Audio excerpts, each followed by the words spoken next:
Osime Andenze n'ọsọ USA gburugburu nọ USA gburugburu esetelo ọkpọrọ ndị asị na omenala gadi o ndị nze n'ọsọ USA gburugburu nọ gburugburu awa egwu ndị ọgaranya awa egwu ndị chiri echichi ọkwa ndị eji isi ọfọ n'ala Igbo nakwa na USA gburugburu nọ gburugburu USA omenala ndị eyi omenala dịka uwe osiwe ike n'okwu omenala akpọ ndị nze n'ọzọ USA gburugburu nnọọ maka gịnị ndị si na omenala gadị ọkpọ ndị ji isi ọfọ n'ala Igbo anyị jee nwayọ nwayọ ọwa egwu ọdịnala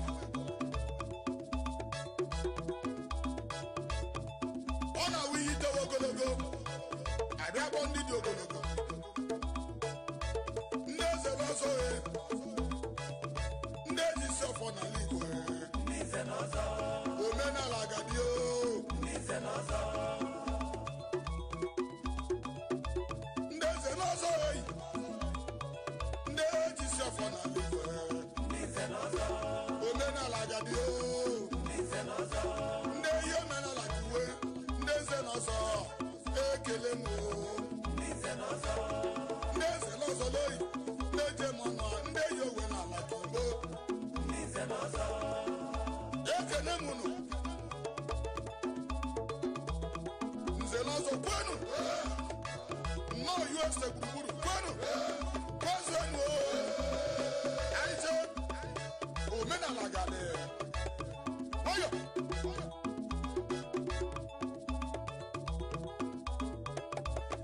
na m ekele onye isi anyị ihe onye anyị teje mba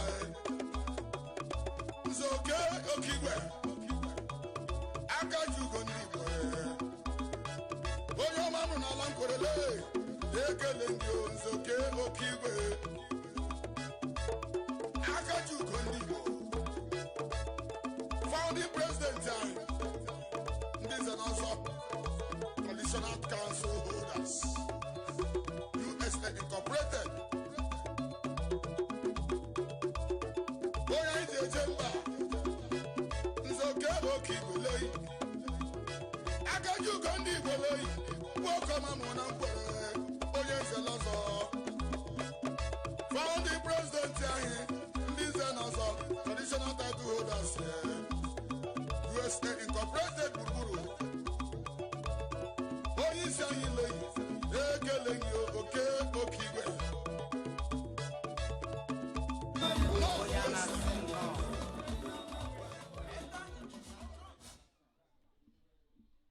ọha na eze ndị Igbo udo dịrị unu asụ ka akara aka eruole onye unu na-anụ olu ya bụ nze Dr. Ray Ụkwụọzọ ọha na eze tụọnụ m aka ji udo tụkwasị nụ akụ kwesịrị ya dịkwara m unu na mma n'abalị a ụka akara aka eruole o nwere onye ga-achịkọta ihe anyị na-eme ọ ga-eji igwe eji ekwu okwu wee chịkọta ihe anyị ga-eme n'abalị a ọha na eze ndị mma nwoke m na-akpọ agadaga nwa okorobịa onye ama ama na Baltimore a na-akpọ ọnụ na-ekwuru ọha na eze ndị mma nyerenụ m aka ka anyị kpọbata injinia Gideon Omi ihe jide ọfọ tụọnụ n'okpuru ọha na-akụkwa aka ndị ọgọdịbọ unu na-akụkwa aka ọwa bụrụ ka ọ nwụrụ unu na-ega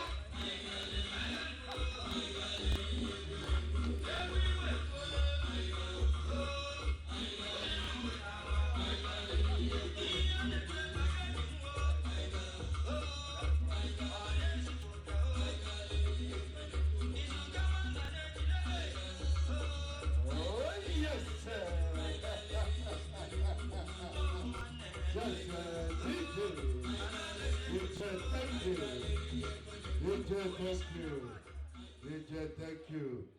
DJ, thank you so much. My brother and my friend. Okay, good afternoon, is Dr. Ray Okwozo. Thank you so much for that wonderful introduction, my brother. Biko, put your hands together for my brother and my personal friend, Dr. Ray Okwozo. Thank you so much, my brother. Otegaka, Motebere, Udre introduction now. My God, you know, you know, Balia. Agamayo, or Haneze Dibo. Biko, Oga Masim, Ijoku Igbo Bido, Joku Igbo, Koshe. Madeko Sinade, Makala Mahoto Mona in the Nogaseba. The Nana Hamokabo Igbo Fuma. Bobo no Igbo Putram Nono, Onebu Nebu, Makomuna India. I'm waking what I had at the go. On the Bumbo Town. On the Bumbo Town. Behind the male wing, I cannot quality. As so, no man are able. A question. Mana, Umuna India never. I get to wire. Now, could you have Kamata hand and me? Check, Ibo, Kalano! Ibo, Yellow! Montano! Swano! Yes, Dick, I wonder what you go. Amobo Engineer Gideon Ofo. Awon wa Fibo.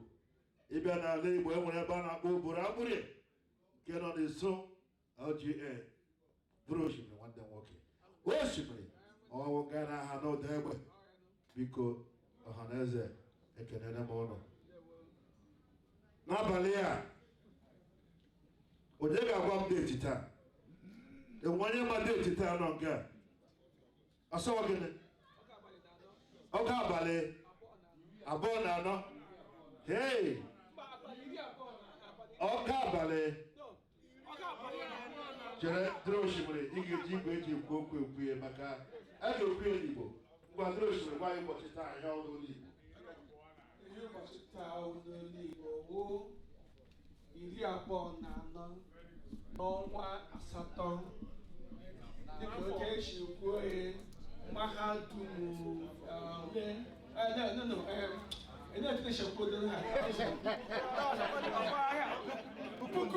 puku abụọ na iri na itoolu ọ tarịrị ọnụ obere biko kwala ya aka ọwụ onye Igbo mana o biri Lagos mgbe ọ na-eto anyị ga-agbaghara ya agbaghara biko kwala ya aka o mere ke ọ pasịrị ọ wiki pass. Yes, biko a ga na-emetụ ụṅara ụgbara akwụkwọ ga na-emetụ ụṅara ụmụaka ewere ya ke eriri ụnụ hụrụ oche ọma ndị nze na ọzọ dịwara anyị n'abalị a anyị ga-eji rie ji anyị na ndị nze na ọzọ ga-eji rie ji ka ọ baa anyị n'ahụ isi ihe ndị Igbo eji mara anyị wụ ji. Ụfọdụ ndị Igbo na-aza eze ji, a na-eji ji aza aha n'ala Igbo. Ụfọdụ na-aza duru ji. Ịbịa n'obodo amụrụ ebe m si bịa n'ezi ahụ ya na-akpọ ya ahụ gịnị duru ji. A na-eji ji aza ahụ dị ọtụtụ. A nọkwara eji ji eme ihe dị ọtụtụ n'ala Igbo. Ndị nze na ọzọ gbakọrọ n'abalị a iri ji, ndị nze na ọzọ gburugburu. Ọkwa eziokwu? Biko onye kwujakwala ndị nze maka n'ala Igbo onye mejọ ndị nze enwekwara ya na-eji akwa ha maka ndị na-ama ahụhụ. Biko enwere ndị mana ha ga-arụ ọrụ n'abalị a ka ihe a na-eme n'abalị a were ihe ga-aga ọfụma. ofu onye n'ime ha ahụ nwanne gọvanọ Imo steeti na Mbaise, onye nke anyị mara na Baltimore, ọwụ onye na-akụrụ anyị egwu, ọ na-eme ka obi na-adị anyị mma, onye ahụ DJ Bekus, onye yes DJ nọ here. Biko ewepụrụ ma ọbịa ndị m ga-akpọ n'oge na-eteghị aka, ndị oyibo na-akpọ ọsha, ya bụ ndị ga-enye aka ịdị na-ahazi onye ga-anọ ebe ọ ga-anọ na ya ndị ọzọ gasị. Ọ bụrụ na n'abalị a wee bịa sugu n'obodo a, ịbịa sugu na ọgba n'ụlọ oriri na nkwari a na-akpọ American Best, biko anyị nwere onye chọrọ ịgbanye aka n'ukwu ka ndị oyibo na-akpọ enye mamịrị ma ọ izu ike ebe a na restroom. Biko anyị nwere ya ebe a, onye agbada ọ ga-ahụ ebe edere restroom maka ndị nwoke, maka ndị nwanyị, ndị oyibo enwere ndị a na-akpọ ọdas. Anyị dị sọrị, anyị enweghị ụdị ahụ maka anyị bụ ndị Igbo. Kwa eziokwu chek Igbo kelelu. Yes, isi onye gwara m amadị mma ala mandị ma ọ na nwere ụdịrị nke ahụ ebe ka ya enwedie ya bịa wụrụ ka wụrụ ilulu. Biko ụmụnne na ụmụnna, anyị ga-akpọ Akaji Ugo, biko bịakwala m nso ka anyị kparịa.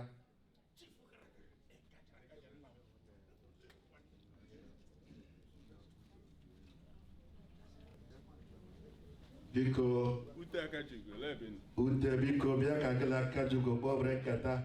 Onye ga-akpọkwa Ute, akpọ ya Ute Akaji Ugo, ụkwa Ute mmadụ niile. Ute a na-ekwu maka ya Ute nke Akaji Ugo, wụkwa Ute onye ọbụla maka adịghị agbọ. Ma biko aga m akpọ lọlọ pụta obi, lọlọ Chioma Princess Obiafere Achala Ugo, biko bịa nso. Ị ga-awụ ofu onye ndị ga-enyere m aka na-anabata ndị anyị nwere ka ha bịa nọnye n'ebe anyị na-eme ya. Biko kwara Achala Ugo aka, onye na Princess lọlọ Chioma Obiafere nke a wọpụta obi ekewa. Gwa ndị ọzọ na-abịa, ha nọ na trafik. Biko nne m onye bịa, chairman ga-anọ n'etiti ebe a. Enwe onye anyị ga-akpọ chief launcher na mgbe anyị ga-ekwu okwu music ya nọ n'ebe ya nso. Onye ọbụla akpọrọ gị dewe ya n'isi, iru ebe a na ebe a gị hapụrụ anya maka chairman na-enye ndị ọzọ oche. Anyị bịa n'akwụkwọ nke m ji n'aka ebe a, biko nụ.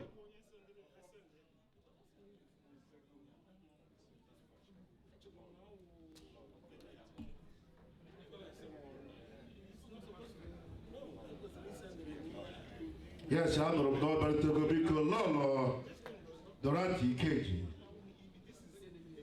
biko ọ bụrụ na ya na ebe a DJ, biko ana m ayọ nwanne anyị nwanyị lọlọ Dorothy Ikeji ji atọ dị ya, biko bịa nso ka anyị kụdebe m nso.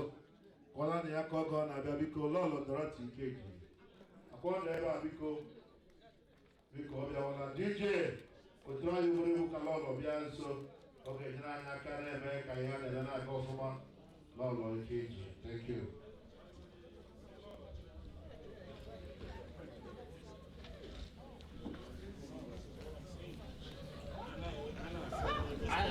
Yes, lọlọ, thank you. Onye ahụ lọlọ Dorothy Ikeji, thank you.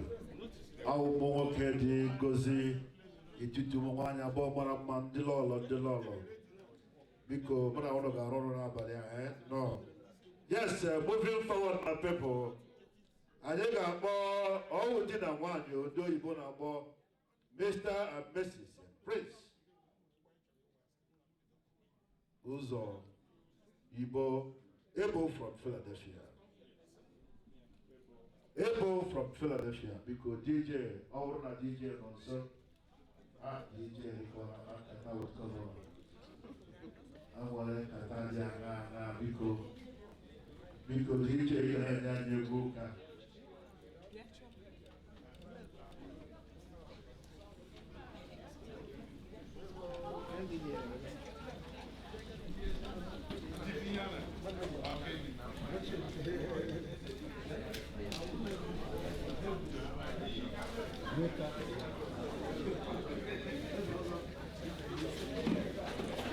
Yes, DJ, biko na-enwere iwe ụlọ mara nwanne ya nwoke a gọvanọ n'obere oge nweta call from gọvanọ maka ebe a ga-arụ kọntraktị dịgasị anya Yes, DJ, I want all the musical go Yes. Mr. and Mrs. Prince. Those are Ibo, dear Philadelphia. Half Bamba, Shemba, Nafemba, Becca, and this and also Corona Balea DJ Pico, Ayeda Yokia, Ibaraya Kalibre. Oh, yes, all the way from Philadelphia. Mr. Mrs. Prince. Yep. Oh, yes, sir. Oh, no, Jaya Chokaka.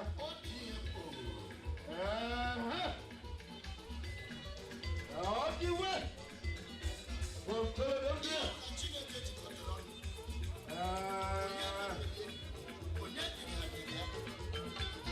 Oh, mana.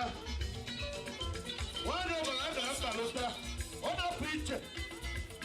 India Shimba, Philadelphia. Jack Appointed also. Yes, thank you, my brother, Prince. Thank you. Yes, thank you. Yes, we invited our brother, whom I believe is the patron of this organization, Oba the Great, all the way from Nigeria. However, we were told because of a lot of instability within the area, Oba missed his flight. However, he sent a delegation to come and represent him here. And the ambassador came from, I believe, New York to represent Oba the Great. In the name of Chief Sir Gregory and one of Udamba Kizuzu, they come. DJ, ambassador all the way from New York to represent Oba the Great. Chief Sir Gregory.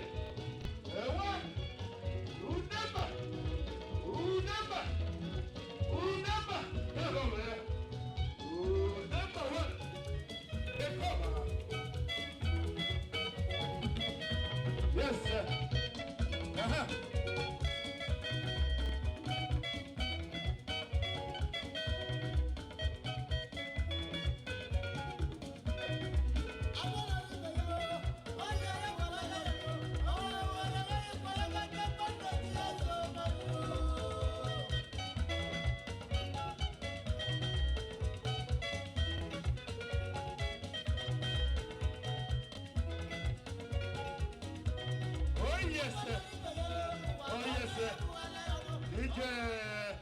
Thank you, my brother.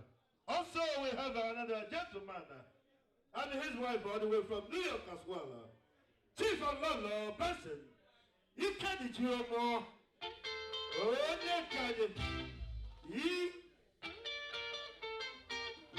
Oh, yes, Chief Alolo Benson. You can't do more. Oh, yes, sir. Oh, yes, sir. You can't do more. Oh, look at that.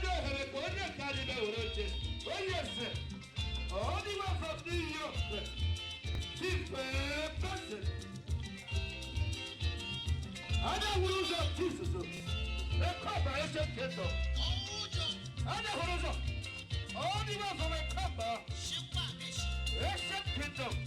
A cover. Oh, yes, sir. Oh, yes, sir.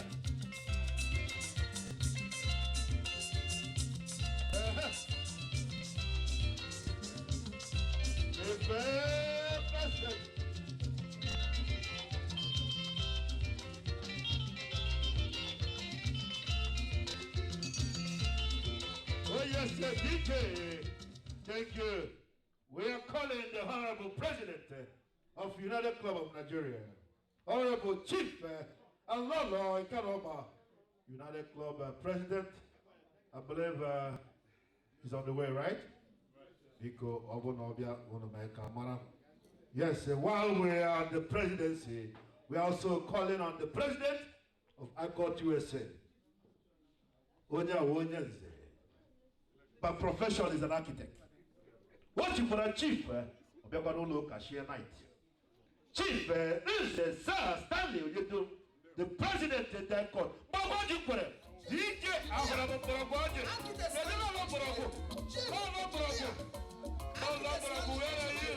Chief engineer, architect Stanley Engineer. Yes, sir. What you want? What you want?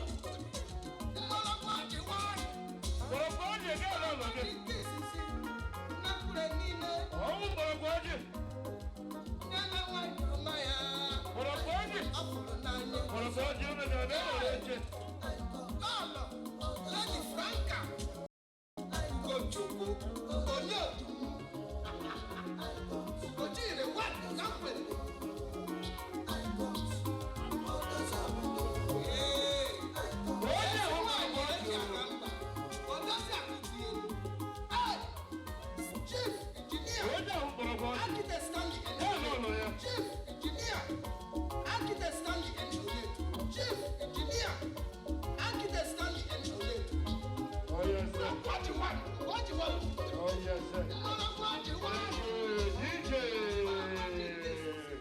Yes, Anyagabago, Ula Mamduba. Now, that chief, Dr. Sir, I tell you, we will. Everybody can come for Ula Mamduba. Everybody can. Everybody can go to everybody can have because I want everybody can know here. Okay, but to everybody can. Everybody can have because I want everybody can be. Ode Camaro. Ode Camaro. Kebaka Uncle Ray. The Baltimore uncle on the way? On the way, because Oye can be on the Camara. He checked on the because on the way. Yes, Kedimaka Oye no Chanya, our representative. Honorable Aikazike. I was speaking with him while I was driving. Aikazike, very go because Yabia on the Camara. Yes, Kedumaka, Mr. Mrs. Ike, Ubo, Obalidego. The wife, oh, 1 year on the check at the DJ Bikonyago. Only can you know your Lolo, Ike Ubo. Lolo, he's in the house.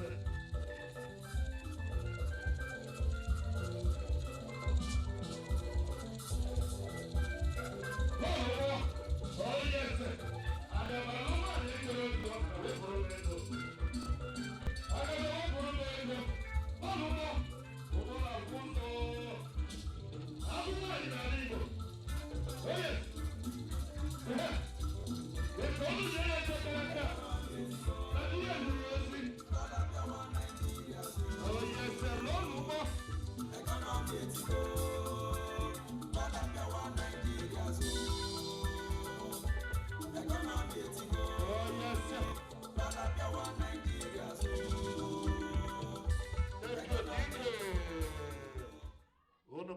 Diamond Bank. When you diamond, when you ever diamond guy, no look. On your equipment, you have diamond. You see, Okoya, Akea diamond. We need to get a diamond again. Isn't there diamond, Rosalie? We're in the measure. Because DJ. Yes, sir. Oh, yeah, diamond. Yes, it's there. One of them, I don't know.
enwere ihe dị iche n'osimiri na ndị nwere osimiri. Ị ga-ebu ụzọ were osimiri, anyị abịazi chekụ duru osimiri. Onye anyị na-ekwu maka ya wụ gịnị duru osimiri? Chief Patrick ezi mgbawakụba duru osimiri nke anyị, duru osimiri nke anyị, duru osimiri nke anyị. Onye sere ya n'ụlọ ya biko onye ya duru osimiri chọtara aka ahụ. Onye awụduru osimiri anyị dị ihe ọnụ iji ebu ụzọ wuru osimiri mana awụduru osimiri. Chief Patrick ezi mgbawakụba osimiri duru osimiri ekekara aka. Onye anyị dị ebe ọnụ duru osimiri, duru osimiri, duru osimiri n'aka aka. Duru osimiri n'aka aka.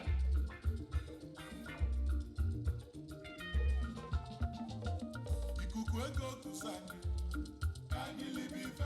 Ikuku ego kusibo, kani libife. Ikuku ego kusani, kani libife. Kani tabifalo, kani libife. Ikuku ego kusibo, kani libife. Mwa kani libife, kani libife. Oh yes, sir. Thank you, DJ. Thank you, DJ. Thank you. Na duru osimiri wuru goche. Enwe onye kpatara ego mana ego na-ezu ọha. Enwe onye kpatara ego naanị ya na-eri nke ya. Onye anyị na-akpọ ego na-ezu ọha. Ọ wụ ezu ọha. Chief Dr. Alolo esi yoga mara m. Ọkpata ozu ọha. Nwachukwu Otibebili, Ọkpata ozu ọha. Chinwakwa na Jakarta. Ka anyị kene onye ebuchi. Oh yes, sir.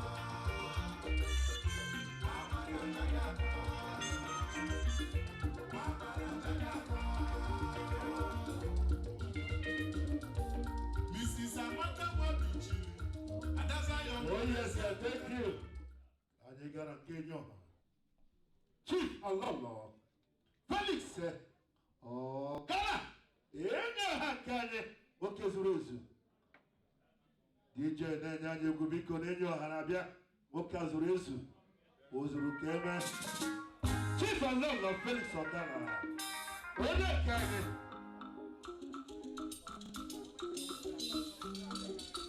Onye ọha biko nye ya oche kara aka.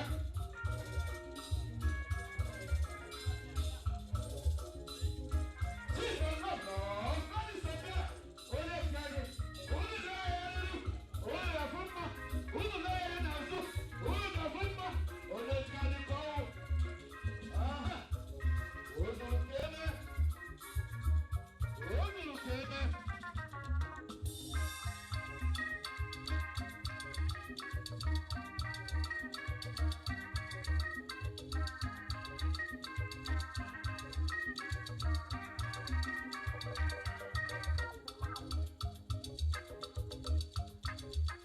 Oh yes, sir.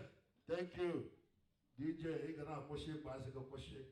Because e nwere ndị ga-agbaga egwu ha na-atọ anyị ụtọ, anyị na-elezi sọsọ egwu.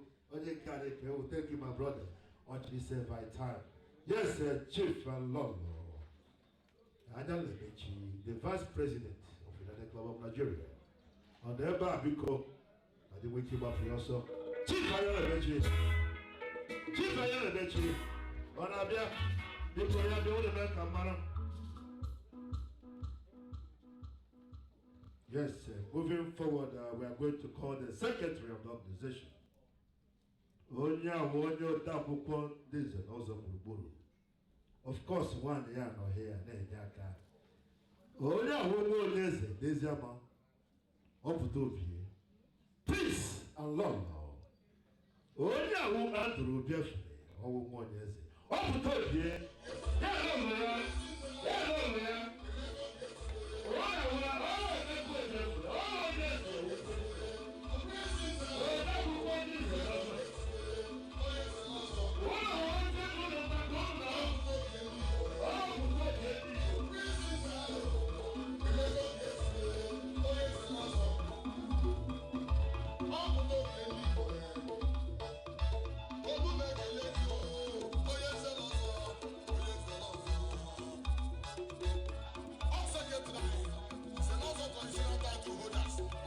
Incorporated USA.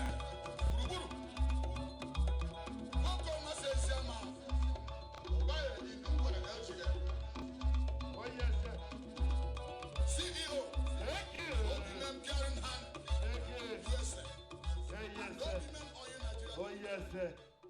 Abụmọpụta obi n'abalị a ihe ochiri na ihe ọwụwa ya gaala ala ọwụwa onye eze ma oil company o ma factory ebe a na-ebi ego onwe ha chara ile. Yes, sir, moving forward my people.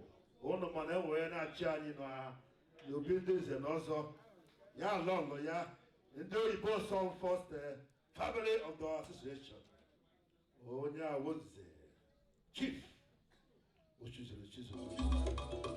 Akajugo nzo. Ọ sị na ọ Akajugo ka ọrụ onye eze Akajugo na alọlọ ya Dr. Idora Akajugo karị the president of Nzemọdụ Okigwe and now Uda Akajugo. Is the Prince Duke Obiofo.